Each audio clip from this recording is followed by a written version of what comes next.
On the cold night of December 20, 1968, two teenagers, Betty Lou Jensen, 16, and David Faraday, 17, drove out to a remote Lover's Lane along Lake Herman Road, just outside Vallejo, California.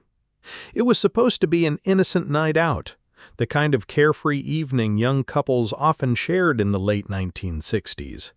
Betty Lou had been excited, dressed up in her best outfit, and David was a polite, soft-spoken boy, determined to make their date memorable. But sometime after 11 p.m., their car was found parked along the gravel road. Both teens were dead. David shot once in the head at close range. Betty Lou struck multiple times in the back as she tried to run away. Investigators counted 10 bullet casings near the car, all from a .22 caliber weapon. No money was stolen, no signs of sexual assault, no clear motive. At first, authorities chalked it up to a random act of violence, possibly connected to gangs or drifters, but there was something unusually cold and methodical about the crime. Betty Lou's body lay neatly on the dirt road, as if her killer had taken the time to aim with precision, not frenzy. David's wound suggested the shooter had forced him out of the car before pulling the trigger.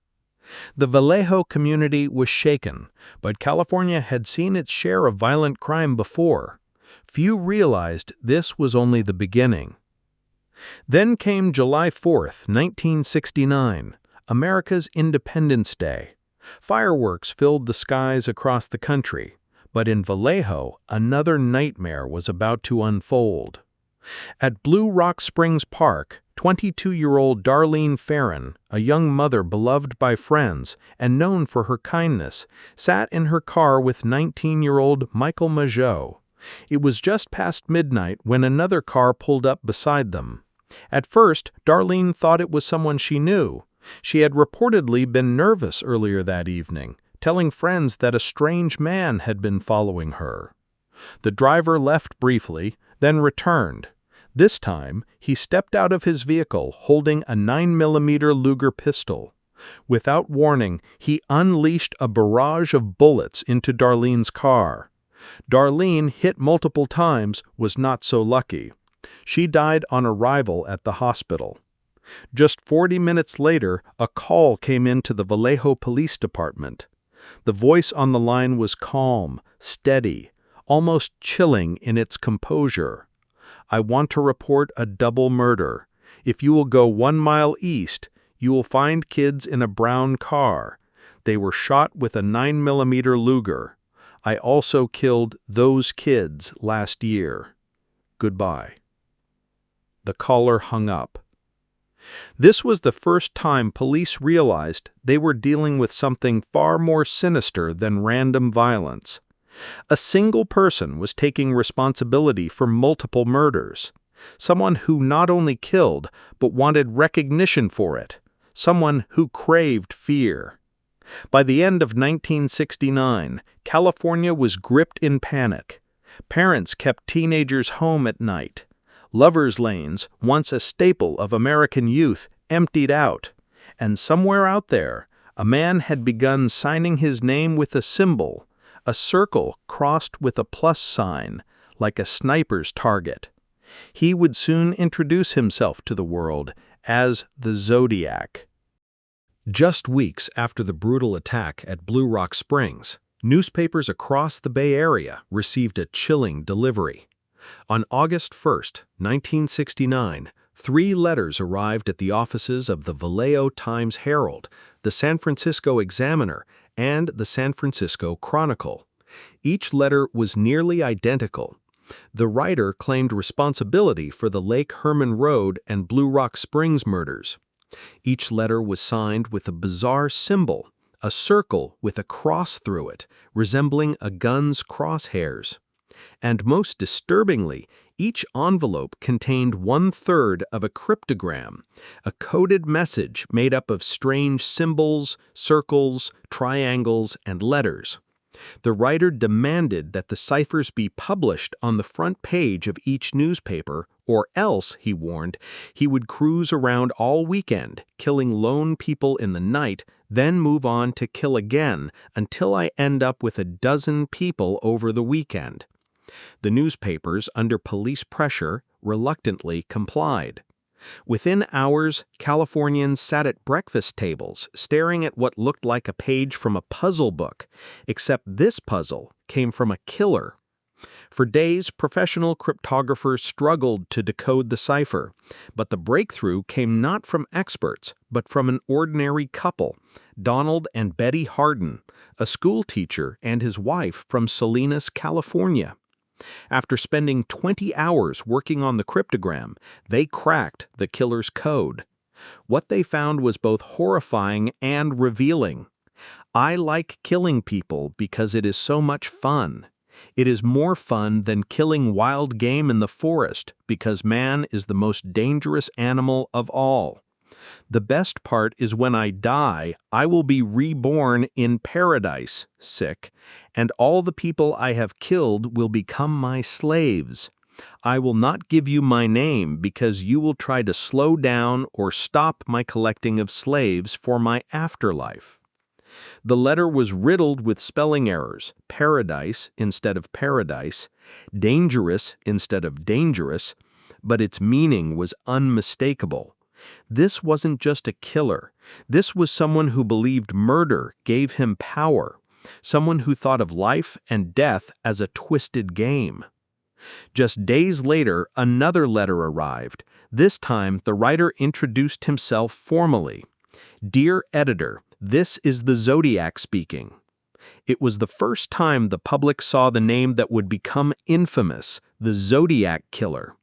From that moment on, the Bay Area lived in terror. The Zodiac taunted police and media alike, sending more letters, more ciphers, more threats. Some messages included diagrams of bombs he claimed he would plant on school buses. Others mocked the police, giving chilling details only the killer could know. One letter ended with a simple line, "Have fun trying to catch me." The killer wasn't just taking lives, he was playing with an entire city, keeping millions of people on edge with every new envelope that arrived in a newsroom.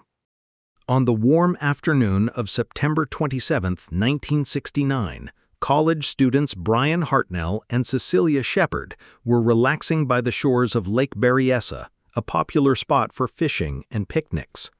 The couple spread out a blanket on a small knoll near the water, enjoying the sunshine. It seemed like a peaceful day, until a shadow approached. Walking toward them was a man unlike anything they had ever seen. He wore a bizarre hood, black with square eye holes, almost executioner-like. On his chest he had drawn the now infamous crosshair symbol. In his hands, a pistol and long pre-cut lengths of clothesline rope. The man claimed he was an escaped convict from Deer Lodge Prison in Montana and needed their car. But his story quickly unraveled into something more sinister. Ordering Cecilia to tie up Brian, and then Brian to tie up Cecilia, the figure worked with chilling calm. Then, without warning, he pulled out a long knife and stabbed both of them repeatedly. Brian 6 times, Cecilia 10. After the attack, the hooded man walked back to Brian's Volkswagen Karmann Ghia and with a black marker scrawled on the car door, Vallejo 12-20-68, 7469, September 27, 69, 6:30, by knife. This was a direct reference to his earlier murders, and now a new one claimed with chilling precision. Cecilia would tragically die 2 days later from her injuries, while Brian miraculously survived to recount the horror. But Zodiac wasn't finished. Just 2 weeks later, on the night of October 11, 1969, a cab driver named Paul Stein picked up a fare near San Francisco's Union Square. The ride was supposed to be a short trip to Presidio Heights, a quiet, upscale neighborhood. But when the cab stopped at the corner of Washington and Cherry Streets, the passenger suddenly pulled out a gun and shot Stein in the head. This time, the killer did something brazen. He calmly wiped down the cab, tore away a piece of Stein's shirt, and walked off into the night. 3 teenagers watching from a nearby house saw everything and quickly called police. Within minutes, officers flooded the area. In fact, patrolmen reportedly spoke with a man they believed matched the suspect's description, but due to a miscommunication, they were looking for a black male instead of a white male. They let him walk away. Days later, the Chronicle received another letter from Zodiac. Inside was a gruesome trophy, the blood-stained piece of Paul Stein's shirt. In the letter, the killer mocked the police, boasting of his escape and threatening to shoot schoolchildren. The attacks at Lake Berryessa and Presidio Heights showed something new. Zodiac wasn't bound to one method or one type of victim. He could kill with a gun, with a knife, or even strike in the middle of a crowded city. He wasn't just unpredictable, he was deliberately theatrical, feeding off the terror he inspired. From this point forward, the Zodiac Killer was no longer just a Bay Area story. He was a national nightmare. By late 1969, the Zodiac Killer had become a household name across America. Newspapers couldn't print his letters fast enough, and every word he wrote seemed calculated to keep the public on edge. His taunting tone, strange symbols, and gruesome boasts created an atmosphere of fear that extended far beyond California. The killer continued his letter-writing campaign with chilling consistency.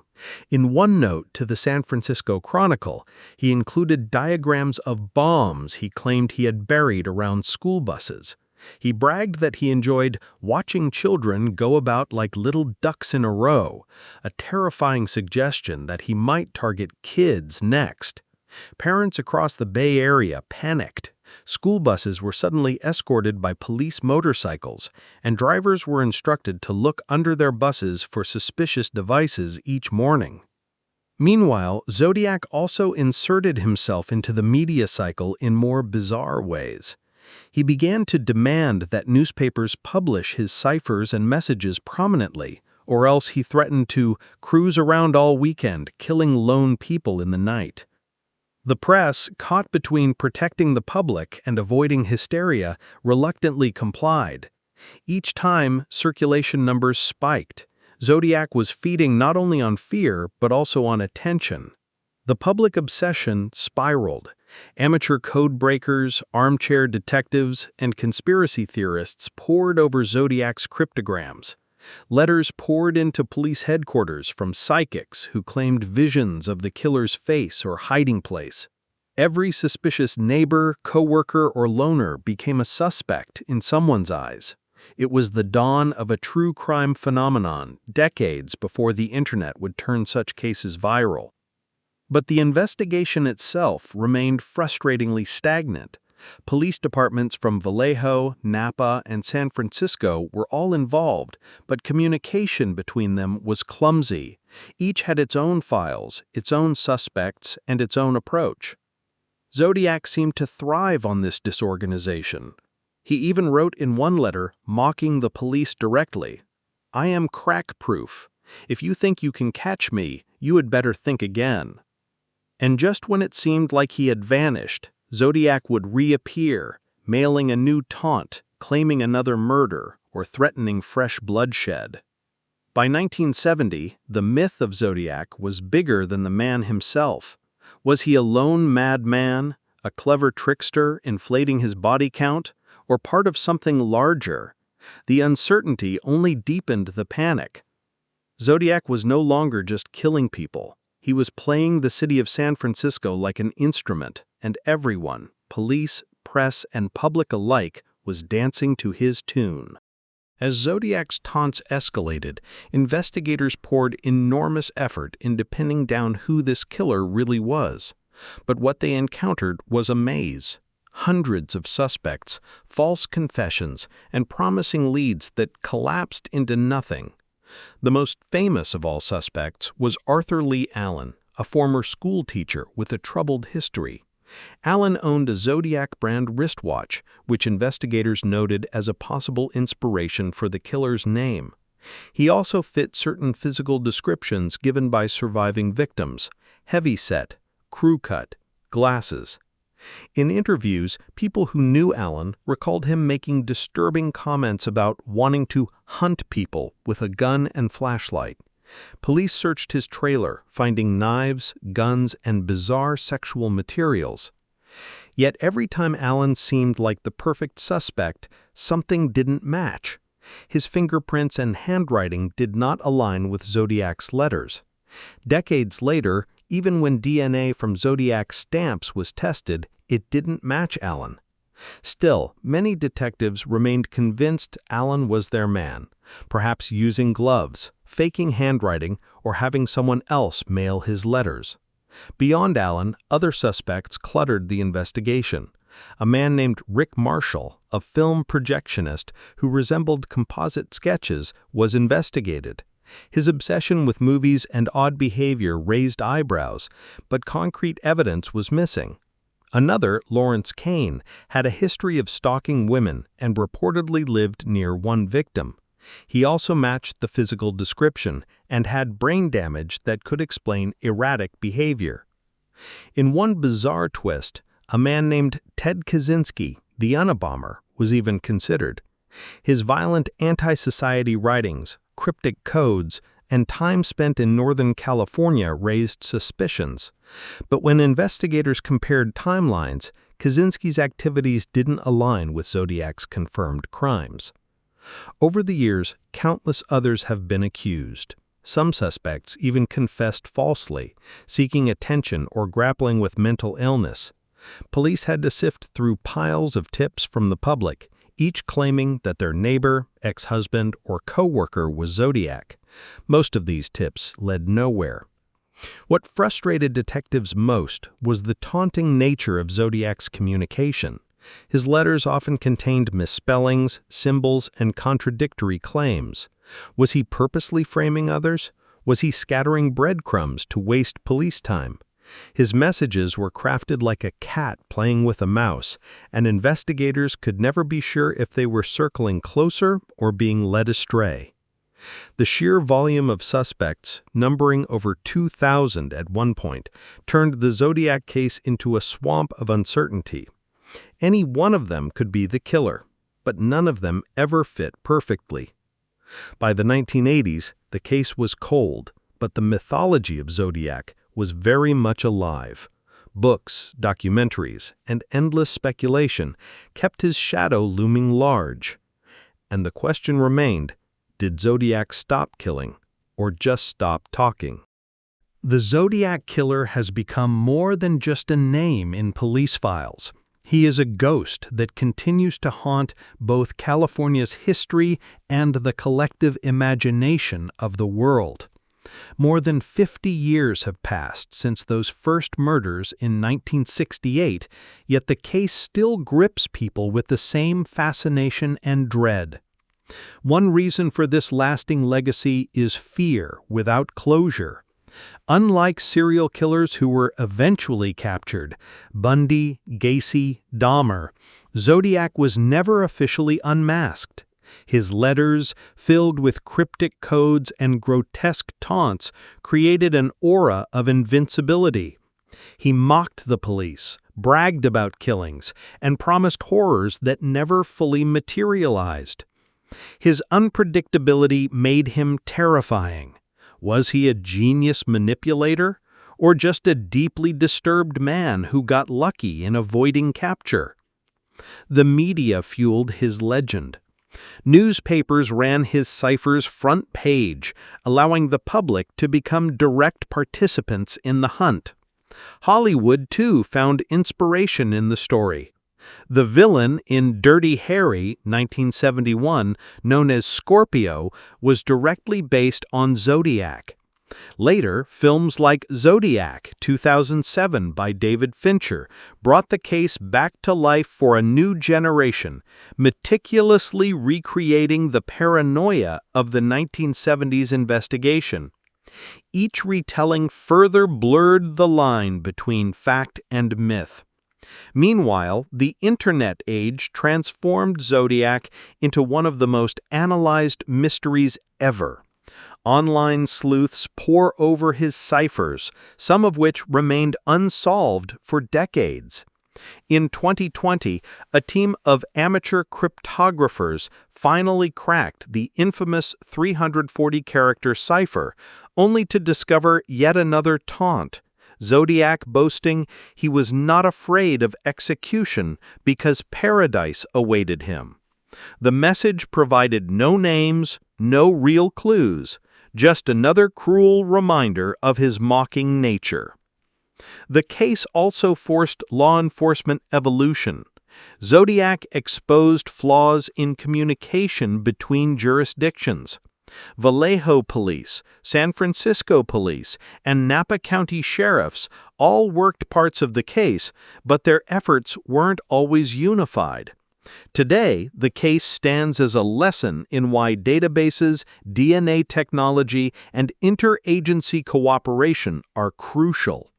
Yet, for all the advancements, Zodiac's true identity remains hidden. Theories continue to swirl. Was it Arthur Lee Allen after all? Was it someone overlooked, blending into suburban life? Or was Zodiac a composite, with letters and murders not all committed by the same hand? Each possibility fuels endless speculation. For the families of victims, David Faraday, Betty Lou Jensen, Darlene Ferrin, Cecilia Shepard, and perhaps others whose names we'll never know, the story is not about puzzles or Hollywood thrillers. It is about lives cut short, futures stolen, justice denied. Their grief has been overshadowed at times by Zodiac's mythology, but they remain at the heart of this tragedy. Today, Zodiac exists in a strange place between reality and legend. He is one of history's most infamous serial killers, and yet, officially, he is nobody, a faceless terror, a cipher himself. And so the shadow of Zodiac lingers. Every time a new DNA test is announced or a code is cracked, hope stirs that maybe, finally, the mask will come off. But until that day, the Zodiac killer will remain what he always wanted to be, an unsolved riddle, etched in fear, forever watching from the margins of history.